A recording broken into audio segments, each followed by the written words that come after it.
स्वारोचिषेऽन्तरे पूर्वं चैत्रवंशसमुद्भवः सुरथो नाम राजाभूत् समस्ते क्षितिमण्डले तस्य पालयतः सम्यक् प्रजाः पुत्रानिवौरसान् बभूवुः शत्रवो भूपाः कोलाविध्वंसिनस्तदा तस्य तैरभवद्युद्धमतिप्रबलदण्डिनः न्यूनैरपि शतैर्युद्धे कोलाविध्वंसिभिर्जितः ततः स्वपुरमायातो निजदेशाधिपोऽभवत् आक्रान्तः स महाभागस्तैस्तदा प्रबलारिभिः आमार्त्यैर्बलिभिर्दुष्टैर्दुर्बलस्य दुरात्मभिः कोशो बलं चापहृतं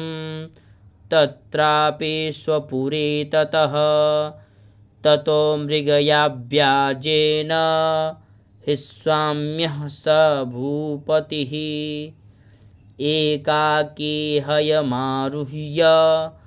जगाम गहनं वनं स तत्रास्त्रममद्राच्छिद्विजवर्यस्य मेधसः प्रशान्तस्वापदाकीर्णं मुनिशिष्योपशोभितम्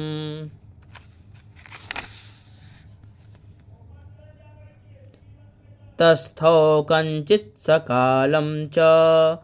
मुनिना तेन सत्कृतः इतश्चेतश्च विचिरंस्तस्मिन् मुनिवराश्रमे सोचिन्तयत्तदा तत्र ममत्वाकृष्टचेतनः